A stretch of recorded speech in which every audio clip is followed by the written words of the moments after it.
probablement capable de vous battre à n'importe quel jeu de société, Mario Dumont. Tout en débattant des enjeux de société. On va parler de la saison du Canadien qui s'amorce ce soir avec Jean-François Barry. Salut Jean-François.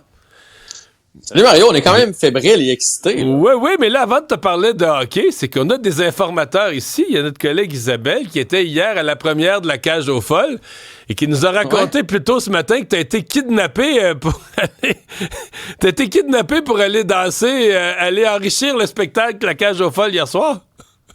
Ouais, ben, en fait, la Cage aux Folles, c'est un excellent spectacle et Alex Perron est incroyable. C'est ce que j'entends. Dans ce spectacle-là. Pour vrai, c'est hallucinant. Mais c'est toute une soirée. Donc, avant, on nous met dans l'ambiance de la Cage aux Folles et il y a des dragues un peu partout. Et un bon vieux classique, c'est d'aller dans la salle, trouver un garçon et de le costumer en drague pour qu'il vienne performer par la suite. Et hier, la production s'est arrangée pour mettre la main sur moi. Donc, Joël Legendre et Alex Perron, apparemment, en coulisses, avaient choisi d'aller chercher quelqu'un et ils ont sélectionné mon siège, figure-toi donc. En plus, je l'ai vu venir, j'étais comme caché, j'ai fait, bon, j'ai regardé à terre, mais... Toi qui connais Alex Perron depuis quelques décennies, tu crois pas à l'effet du hasard sur celle-là, là. Tu penses que t'avais été ciblé. Quand je suis arrivé en coulisses puis qu'il m'attendait avec la perruque puis la robe et tout ça, parce qu'il y a toute une équipe, il était lui de l'autre côté de la coulisse puis il m'envoyait la main comme ça avec un beau grand sourire. Alors j'ai tout de suite su d'où ça venait. Puis tu sais, dans une première, c'est fantastique parce qu'il y a plein d'artistes qui sont là, des journalistes et tout. Donc j'étais vraiment heureux de me retrouver sur scène en drag queen. Donc c'est une autre première ce soir. C'est le Canadien qui commence sa saison contre les Maple Leafs. C'est évidemment une rivalité naturelle. C'est comme si on est passé de l'optimisme de l'arrivée de l'aîné à un grand pessimisme. Puis là, la saison part avec l'idée que le Canadien va être pire que l'an passé. Là. C'est-tu ton opinion? Ben, non, c'est pas mon opinion. Je pense que le Canadien va être excitant à regarder jouer. Ça, c'est la bonne nouvelle. Je pense quand même qu'on va faire un pas en avant parce qu'on réalise pas à quel point cette équipe-là est jeune. Tu sais, quand on parle d'un Kaden Goulet puis qu'on fait « OK, là, il est temps », il y a 22 ans, Kaden Goulet, puis Caulfield a 22 ans, puis Newhook a 22 ans, puis l'équipe est vraiment jeune, fait qu'à cet âge-là, sans faire de transactions, ton équipe progresse. Mais là où je pense, moi, que le Canadien est peut-être pas si bon qu'on le croyait un bout de temps, c'est quand tu regardes les autres équipes dans la Ligue, puis que tu fais, OK, est-ce qu'on peut rivaliser avec les Panthers, avec les Leafs? Puis là, je parle pas juste de ce soir, là, je parle sur une saison complète. Tu sais. Est-ce qu'on peut devancer les Devils du New Jersey? Les Rangers de New York? Puis là, à un moment donné, tu te mets à faire la liste, tu fais, ouais. Et les 8 places en série, là, entre 6 sur 8 sont déjà décidées ou presque, là. Fait que ça va être quand même très, très, très difficile de se tailler une place en série. Fait que c'est là où je pense que l'amateur était heureux, puis là, on dégonfle un peu. Il y a une remarque du collègue Jean-Charles Lajoie à son émission que j'ai partagée. J'ai eu l'impression que le camp d'entraînement... Bon, il y a la blessure de l'aîné, qui a eu une douche froide, mais le camp d'entraînement a été en lui-même une douche froide. Que les jeunes, je mets peut-être Lane Houston dans une case à part, mais tous les autres jeunes, là, ils étaient tous un peu des déceptions. Je sais pas si nos attentes étaient trop élevées, je sais pas s'il y a quelque chose qui s'est pas passé, je sais pas s'il y a manqué d'atmosphère dans le camp, mais il me semble qu'il y a quelque chose qui se produit. On nous promet que c'est la prochaine grosse affaire, qu'ils sont toutes la prochaine merveille, puis ça se produit pas du tout, là.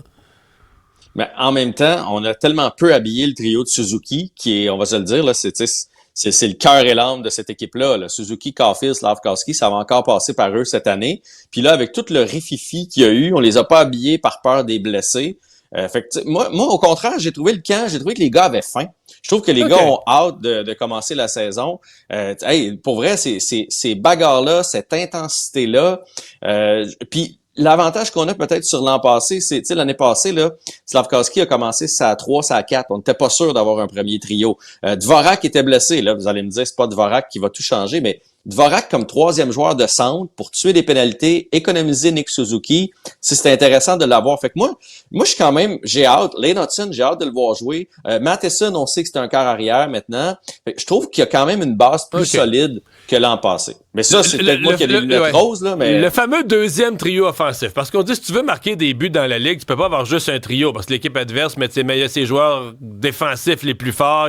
C'est facile de neutraliser une équipe qui a juste un trio qui peut marquer. Est-ce qu'on a cette année un deuxième trio digne de ce nom?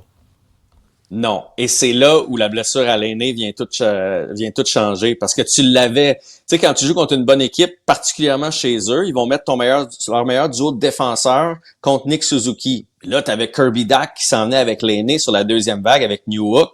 Là, tu avais 2 trios dangereux. Là, on en revient encore à une équipe d'un seul trio. Fait que ça c'est On va mettre qui hyper avec Dak? décevant. On part qui à soir avec Kirby Dack? Présentement, c'est Newhook et Yoel Armia de l'autre côté. On va espérer d'avoir le Yoel Armia. Mais c'est là où la blessure à l'aîné prend tout son sens. Tu comprends? Parce que là, t'as Armia, il a joué 2 bons mois. mois. Là. Les 2 derniers mois de la saison, l'année passée, Armia, c'était pas ridicule. Là. C'était montrable. Exactement. C'est un gars qui est quand même responsable puis il a plein de belles qualités. C'est juste qu'on sait jamais quel Armia on va avoir. Parce que c'est un gars qui a marqué presque 20 buts l'année passée, hein? Avec un séjour à Laval, du temps sur la 4e ligne. S'il avait joué toute la saison à Montréal comme il l'a joué en fin de saison, il aurait dépassé les 25. C'est juste qu'on sait jamais lequel on va avoir dans l'alignement. Puis tu sais, là on parle de la 2e ligne, mais la 2e vague de l'avantage numérique, tu sais, c'est pas terrible, là. C'est Alex Barré-Boulet, c'est Gallagher, c'est Armia. Gallagher, dès qu'il garde la rondelle plus qu'une seconde, s'il la repasse pas tout de suite en la recevant, elle est perdu. Elle est rendue à l'autre équipe, il se la fait enlever tout de suite. Tout le monde le sait dans la ligue, qu'il est pas capable de contrôler la rondelle, de faire une bonne passe. Les autres, dès qu'ils voient que Gallagher la reçoit, ils sautent dessus.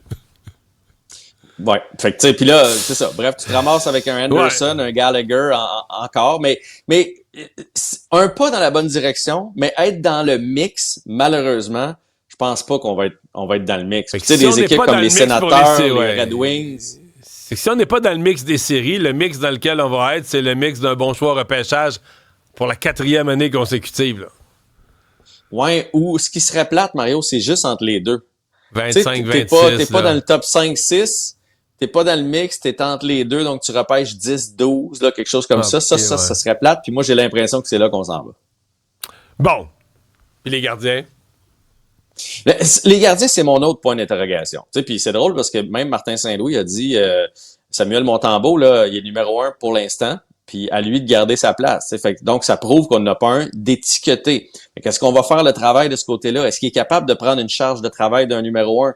Est-ce que Primo est capable de prendre une trentaine de parties puis d'être solide soir après soir? Ça, pour moi, c'est le gros point d'interrogation. Puis pas juste pour cette année, pour l'avenir du Canadien. Tu sais, on le sait, là, il y a des Demidov s'en vient, il y a des jeunes qui s'en viennent. Je pense que l'avenir du Canadien dans toutes les positions est intéressante là, dans un environ de 3 ans, mettons. Mais la position de gardien de but, pour moi, ça demeure un point d'interrogation. Hey, bon match ce soir. Salut. On se croise les doigts. Ouais, bye.